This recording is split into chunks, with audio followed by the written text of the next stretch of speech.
Ladies and gentlemen, this is the game that cracked a man. A game that didn't explode with sacrifices or fireworks, but instead suffocated, slow, precise, and merciless. Dubai, 2021, the World Chess Championship. Magnus Carlsen, five-time world champion. Calm, calculated, entirely in control. Jan Nepomniachtchi, the challenger, a man known for his speed, aggression, and a razor-sharp mind, looking to shake the throne. For 5 games, the match held him firm, draw after draw, the tension without release. But then came Game 6. 136 moves. 7 hours and 45 minutes. The longest game in the World Championship history. Not a single mistake from Carlsen. Just pressure. Quiet, constant pressure. It began with the Queen's Pawn opening. It ended with a collapse. It wasn't just a moment Magnus broke through. It was the moment that Nepomniachtchi began to unravel. The moment the match changed course permanently. In this video, we revisit every turning point, every hidden nuance, every decision that led to the champion's breakthrough. This is Carlsen versus Nepomniachtchi, Game 6, the breaking point. Okay, without further ado, now that you know that intro, I know my intro is really cool, you don't have to compliment me. Let's get into one of the most famous World Championship games, if not the most famous game, in the history of chess. And as I mentioned in my beautiful intro, this was the longest game ever. 136 moves of constant pressure by Magnus, which a normal person like Jan Nepomniachtchi couldn't survive and cracked under the pressure. But it's really amazing how he still was able to last 7 hours and 45 minutes under this pressure. Without further ado, let's dive into the game. We have Magnus Carlsen as white and Jan Nepomniachtchi as black. And this was in 2021, the FIDE Chess World Championship in Dubai. We have d4, as I mentioned, the Queen's Pawn, Knight of 6, and we have either a King's Indian, a Grunfeld, or a Nimzo Indian. Without knowing what happened, I would guess a Nimzo Indian, but actually we have a Queen's Pawn opening. And Magnus, like himself, loves the Catalan. Doesn't matter what the time period is. He basically plays the Catalan against everything. The reason why the world champion loves the Catalan is because, like fianchetto openings, like the King's Indian defense, which is something like Knight c3, Knight of 3, Knight c6, d3, d5, g3. You can play whatever, maybe c5, bishop g2, Knight to c6, and castles. And then you try to go for a reverse King's Indian setup, and I personally don't like to play the setup, but if you are a hardcore King's Indian defense fan, I guess you would like the setup. It has the same ideas as the King's Indian defense, except that you have an extra move. It might seem great to you now, but when you play it, really seems to make absolutely no difference. So, the Catalan incorporates this, except that it is a viable opening. Because instead of playing this weird, unorthodox, hypermodern opening, you control the center with your pawn, and rather than completely relying on your pieces to defend the center, which if you play it, it's considered a hypermodern opening, you rely on your pieces and your pawns at the same time, while you don't make your pieces the main anchor of your position. That's why I love the Catalan. And in a typical Queen's Gambit style, there is obviously c4. And the best reason why I like the Catalan is because this, and probably if your opponent plays like this, they will have to play into either a closed, which is just the triangle system, which nobody plays, nobody likes to play, everybody hates it. Or you take, let me just show you an example variation. Bishop to e7 is a common move. But let's just say c5. I'm just going to play bishop to e7 to show you. C4. Now c6, as I said, the closed Catalan. And you enter kind of a triangle system defense, which is really annoying for black because this bishop is garbage. I don't care if triangle system is like impenetrable and it can't lose. I don't care. This system is garbage. To be honest, chess is just following the basics. Bishop's blocked, garbage opening. You don't play it. So, or there is the really great for us accepted Catalan, the Catalan accepted, which is just great for us. It's like some other gambits I know off the top of my head. The Vienna gambit accepted, which is, I'm just going to do this for absolutely no reason. So, which is like this. Vienna gambit, great opening by the way. And you force black's knight backwards. If queen to e7, there's knight to f3 and then play d4 and you're overrolling black basically. If you want, you can search up the Vienna Gambit accepted, and the Vienna game. I personally like to play this opening sometimes. It really helped me soar through those intermediate levels, so I would recommend it for you. And we have, yeah, by the way, I was talking about the open Catalan, right? So, and then there's Catalan where if you accept, white simply has this great diagonal. He will take advantage of it with knight to e4 eventually, for example, like this. And white's position is completely crushing. Engine gives it equal, but nobody cares about the engine. The engine's like a college professor teaching a who came to an elementary school to teach preschoolers about cells and white cells and some sort of biobank stuff. It's just like that. Like, nobody cares about you. Like, we're all here for the random trinkets you give us for absolutely no reason. We're not here for your stupid speech that nobody cares about. So, and yeah, based on true experience. And that is the open Catalan, and I preferably think, and many other people agree, that this is simply better. White is just better. Even though the isolated pawn, you might be like, oh, you have the isolated pawn. Does it look like a carrot, to be honest? There's literally no way you can exploit it, so I don't care. We have instead, we do have bishop d7. Look, I'm so smart. But instead, Magnus sadly plays castles. This is, more people call it like a more subtle Catalan, except it's not a Catalan. I don't remember the name of this opening, except Magnus doesn't play the Catalan, which is like, I'm sorry, Magnus, but that's just disrespectful. By playing literally the Catalan setup, you could play c4 before castles, which is what I prefer. You play b3. Okay, I get maybe your opponent knows what to do. But you play Catalan for the rest of your life. Why are you playing this now? This reminds me yet again of another Sicilian, which goes like this, and then there's 20 Sicilians.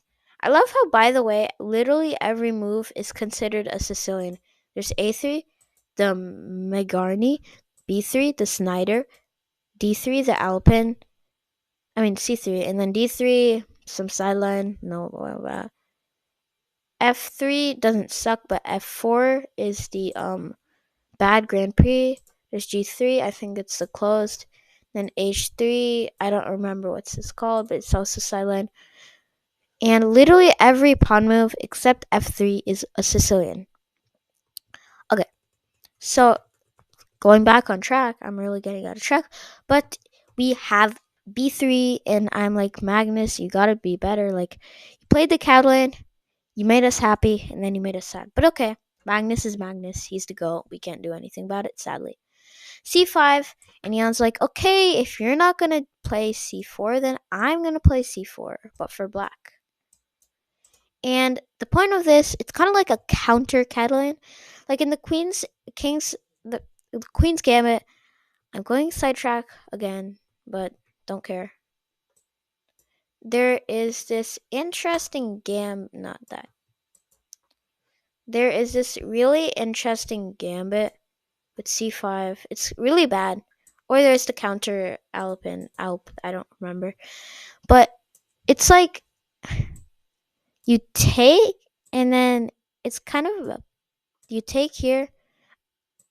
I actually would like this opening, except for the fact that there's the Catalan setups kind of thing, and bishop on g2 is dominating. So it's kind of like this kind of gambit thing, except you have many different other pawns. So we have c5, and dc5 is basically inviting Magnus, Jan's bishop out. Magnus is like, okay, buddy, you moved your bishop once, you're moving your bishop twice, that's bad, I win, easy dubs. Jan's like, no easy dubs for you. I mean, wait. No, Magnus is like, yes, easy dubs for me. And then plays c4. So the point of c4 is, now that this d file is open, right? Magnus is able to take advantage of the fact that if Jan takes, there's actually this really interesting idea where Magnus pins the pawn, and queen to c2 is a pretty useful move because there could be like these sort of ideas in the future, knight to g4, knight to g5, bishop to e4 stuff. But the better idea is just a simple fact that you actually don't have to take. So I'm just going to explain this part. So if you play something like knight, you can't play anything, but let's say you played, I don't know, knight to c6. Then actually Jan has a similar idea. Magnus has a similar idea. He can play like this, which, okay, you're like, oh, this is a block move. It's obviously better. No, it isn't. Because Magnus played b3, he didn't play c4. He's obviously not going to play something else. He might play bishop to b2. But let's say he plays this instead. Now, okay, fine. I'll give bishop to b2 to you, but like nothing else. Fine, I'll give bishop to b2 to you, but like nothing else. It's not, there's no way it's like knight to c3. Whatever. So the idea is to open up this file, because when he captures, there's this niche idea, pinning the pawn. And when Jan is like, okay, buddy, you lost a pawn, you want to take, because the problem with taking is that bada bing, bada boom, and you are getting hunted down by the black horde. These bishops are absolutely destroying your position, and black Jan will eventually come into the position. I'm just making some speculative moves to make this position look better for black. And even though you're like, oh, actually, you can't take because I am better at life. No, you aren't. Because I can take your rook. It's like, I got you, buddy. Wait. I got you, buddy. Now, I can do this. Actually, no, you can't. Just this interesting move. This reminds me of a variation, but I completely forgot the variation. There's just bishop to b7. Yeah, correct, buddy. Okay, so we have knight b to d2, and Magnus is like, okay, we saw what happens if I take, so I'll play like this. And he's basically gambiting a pawn, but he can't really capture because the pressure is on.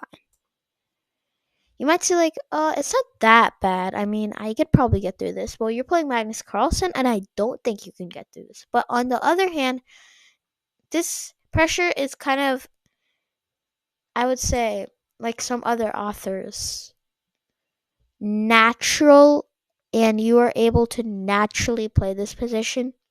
And this is natural pressure, which means that basically it's kind of hard to play for black because the good moves are natural moves. Instead, we have knight to c6. Jan is not stupid. Magnus hopes he was, but he isn't. And knight takes c4. And now, instead of queen takes c4, which I bet all of you, literally all of you, would have played, knight takes c4 is a better move because the two horses are stronger together. Remember that. And I will quote a famous quote. You cannot go into battle with one horsey. Two horses, overpowered. One horsey and a pawn, not overpowered. You must have at least two horses. We have b5, and this is a typical King's Indian idea, as I may go back and completely devastate the whole point of this. And let's say in a position like this one,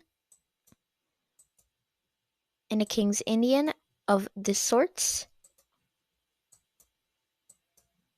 I am just going to play this. These are just not great moves. You can play whatever you want, basically. I'm just making filler moves. Bishop to g5 and knight to c5. This reminds me greatly of b4.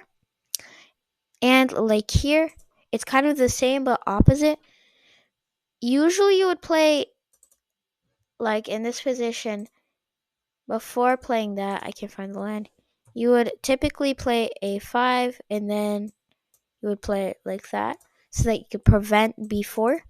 Although a3 b4 is really annoying sometimes, except this case you can run material, but we don't care about that because we are humans. So usually you would play a4, but the problem with a4 is I can't play it now, literally. So you're forced to take, and even let's say you could, this pawn structure is kind of garbage.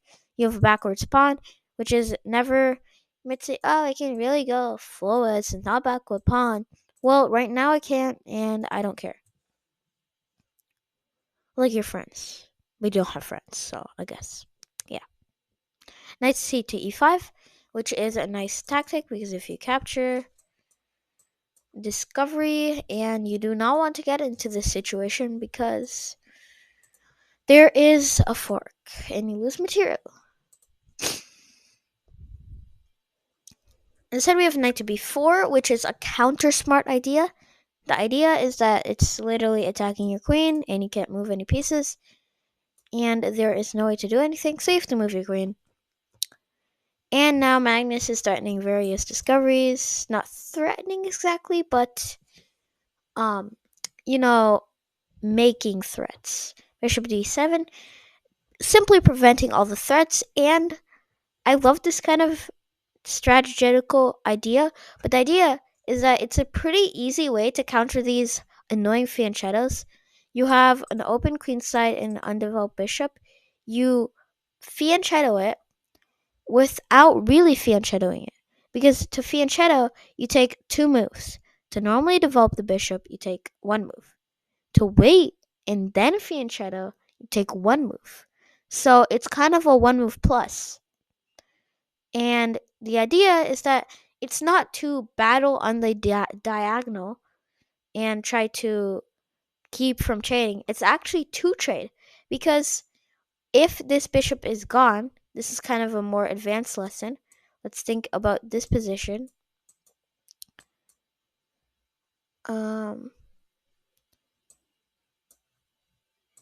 Now, the light squares are extremely weak. And if you're like, oh, I can simply block that, I know. Then actually, no, because even if you block it, it doesn't completely disallow, get rid of the threat. If even needed, black can potentially get the knight somewhere here or one of the other pieces. And when you play king to g2, when you get the knight there, Then actually, an interesting idea may be h6 g5 to exploit this pin. You're gonna get pinned. Like, this is a horrible strat. And overall, you don't want your light squares to be weak. This is a really important lesson. Trading off a fiend shadowed bishop is horrible. That's also why the delayed fiend shadow, which I'm going to call it, is better, because your king is not on that side unless you're like a 100. And you don't damage any vital squares in your position. That's why the delayed fiend shadow is optimal if you don't have to develop your bishop that early. We have a3, kicking out the knight. And Magnus is like, b4, bop, bop, bop, I don't care. And he decides, okay, I'm going to go knight to d3 first. And we are like, well, on move 15, so I'm going to get going faster. Bishop b6, he goes behind. And the bishops are still ruling the board over here, but Magnus doesn't care. So a few developing moves go by. I'll just skip the unmeaty stuff. Bishop to g5, developing. And this is a important part. Now 99.99, actually 100% of people tell you not to take the knight for the bishop if you don't have a valid reason. But this is actually a case where you can, because this forms doubled pawns, which is a weakness in the structure. And this can be targeted in the endgame. Or like, oh wait, black has the bishop pair. He does, but the bishop pair is really no use. It provides a dynamic advantage, but the static advantage always goes to white. Because, oh yeah, search up dynamics versus statics, because I don't have the time to explain that to you. Yet do I care about your chess improvement, even though I'm making videos on YouTube. I do kind of care, but like, you gotta do the hard work. I'm just making the videos.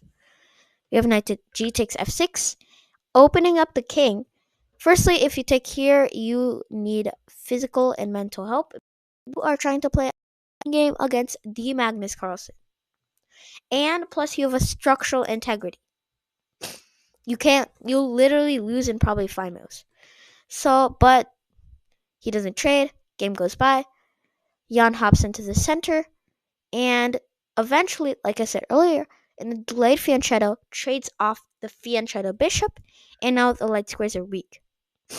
Jan immediately doesn't have a way to target them, but they are a permanent weakness in white's position.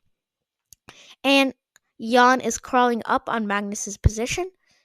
Even though it looks like Magnus doesn't have any hope, he can still hold, because in fact, Jan doesn't have any correct way to continue.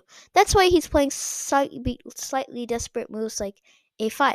Because the thing about Magnus, if you trade queens, you're lost. Even if you're like up a pawn, you're gonna lose or draw.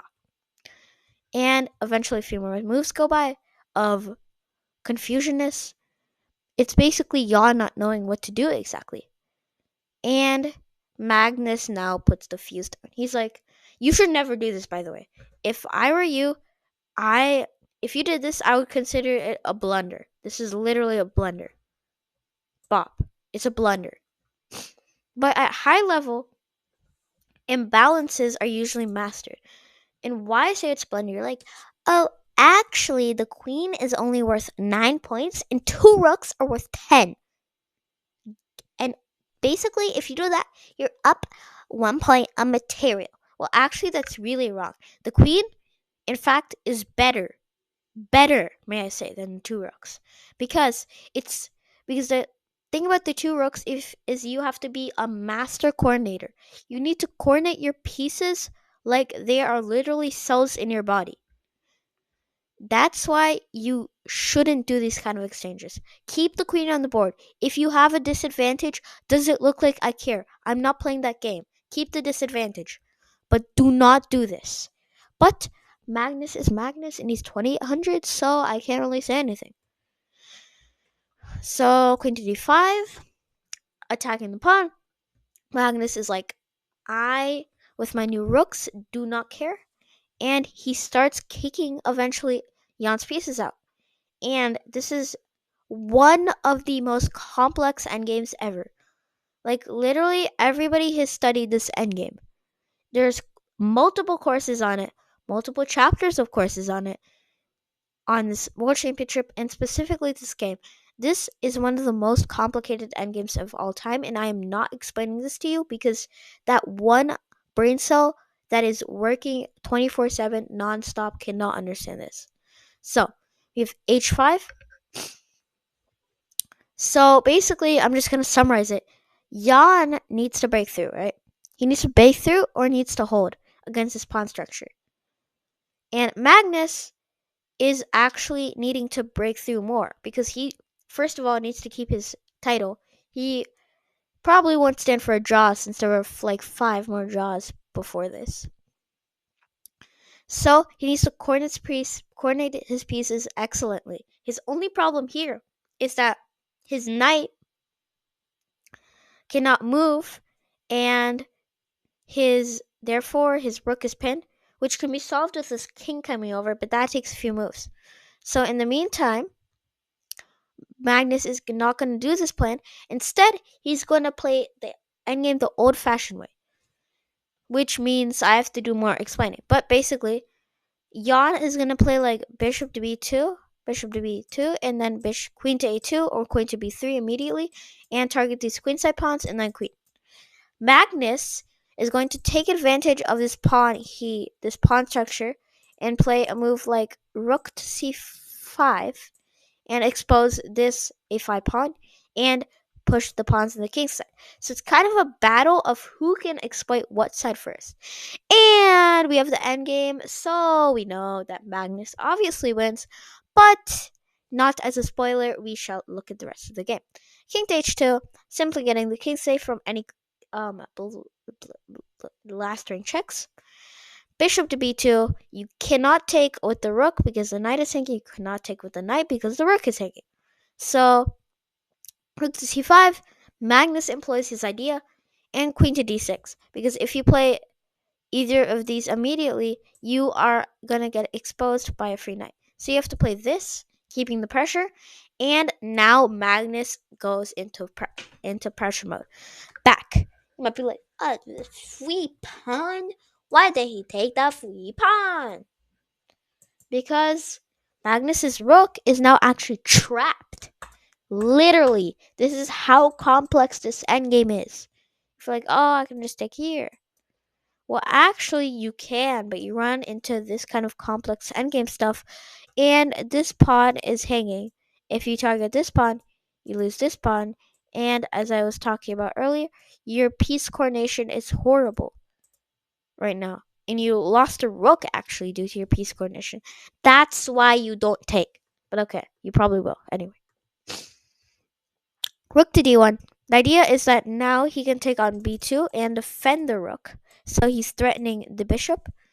And so Jan's idea is kind of exposed. But he takes here. You'll be like, oh wait, free pawn. But actually, it comes with a lot of complications. You'll be like, wait, you said like 1 second ago that this was complicated and you don't want to get into that stuff.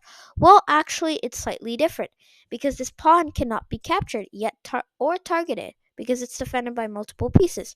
And when you try to do something over here, you literally can't.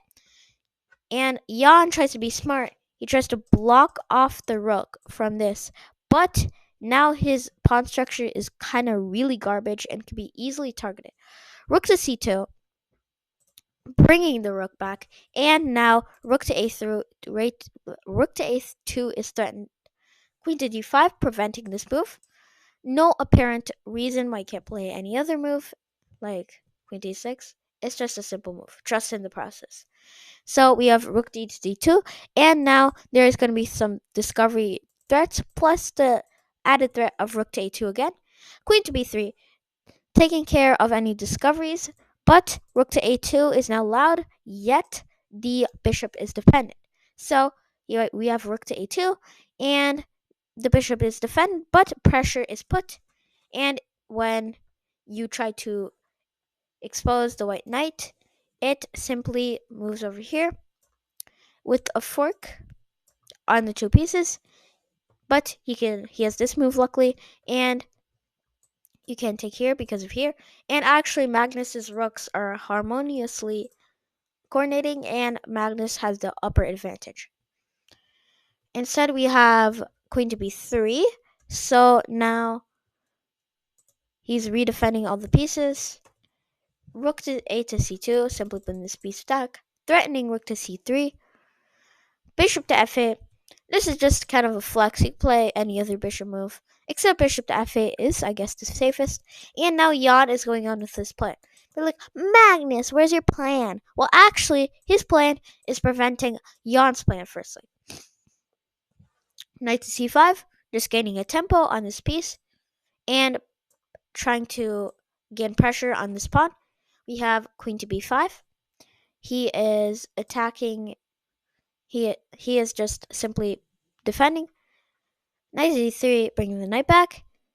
a3, continue with the goal, and now Magnus is pulling in with his goal because as you noticed, Jan no longer has any way to push to the light square. We have queen to a5, doesn't do anything. So rook to a2, just to be careful, and now the pawn can never move to a2, and now Magnus's turn is to, and now it's Magnus's turn to exploit the position. Bishop to b4, attacking the rook. Rook to d3. If you're wondering why you can play here, because there is now some pressure here, and you can't take. Rook to d3, preventing any of this stuff and putting pressure. King to h6, defending the h5 pawn. Rook to d1, now going back and wanting to go to a1 potentially. Queen to a4, wanting to sneak into b3. Rook a to d1, continue with the plan. Bishop to d6, potentially wanting to trade, but not really. Probably wanting to put the bishop on e5 more. King to g1, because if you put the bishop on d5, there is actually takes here. And a waiting move. Queen to b3. Now unpinning the queen and applying some pressure on the rook. Knight to e2, bringing the knight back and back to e4. D4 will be more useful. Queen to d3, attacking the knight. Knight to d4, accomplishing the goal. King to h7, destroying a move. King to h2, just a random move too. Queen to e4, just gaining more squares. And rook takes a3, gaining pawn, sacrificing the rook. Because if you take here, then actually this structure is gonna falter. There's really long variations on this. I'm just not gonna explain it now. Queen takes h4, getting the pawn, but at the cost of what, you may ask? No perpetual check because you can escape with king to f1. Queen to e4, just going back. Rook to a4, preparing some discoveries. Bishop to e5, putting pressure on the knight. There are no discoveries. He's not scared of. Knight to e2, just undeveloping the knight. Queen to c2, getting out the discovery and attacking the knight. Rook to 1 to a2, defending the knight and attacking the queen. Queen to b3, just avoiding any attacks. Queen to g2, a waiting move yet again, yet putting the king on the diagonal, because when queen to d5, he prepared f3, and now he is advancing his pawns. The only way Magnus can really win is if he advances all his pawns, yet he will get a draw. Queen to d1, just being scary, sneaking into the back rank, no apparent threat. f4, attacking the bishop. Bishop to c7, going back. And now Magnus starts the march of the pawns. King to f2, and defending the knight. Furthermore, and now his rook is able to move to a1. Queen to b3, avoiding. Rook to e4, and now he's going to sneak into e7. King to g7, defending pawn. Rook to e8, and now there's a different goal. Now he's going to play rook a to a, rook a8, and now he's going to bulldoze the 8th rank file. f5, just pushing the pawn. Rook a to a8, doing what I said. Queen to b4, just a regular move, nothing more. There might be some pressure on the pawns and stuff. It's c8. And these are just casual moves, defending, threatening. But I want to skip to the main breakthrough. And he wins a pawn, but he can't take this because there is sadly this take. So he goes back. So there's just some wishy-washing. There's nothing apparent happening. And I'm just going to skip ahead a few moves. And how he wins is that he now is able to take when the queen is gotten away by the technique he used furthermore back here, forcing the queen away to c2, and now getting the pawn because there's no threatening. And now he wins with this knife's fork, and this is actually winning endgame. You can yet again search this up, but I will just show you what happened. And there was a long ending pause, but eventually Magnus broke through and resignation. Thank you for your viewership. Like and subscribe. You can probably check out the whole game because it's quite a woozy to explain it all. Thank you for your viewership. Like and subscribe. Same thing I said. And check out my other videos and see y'all later. Now, get rah here.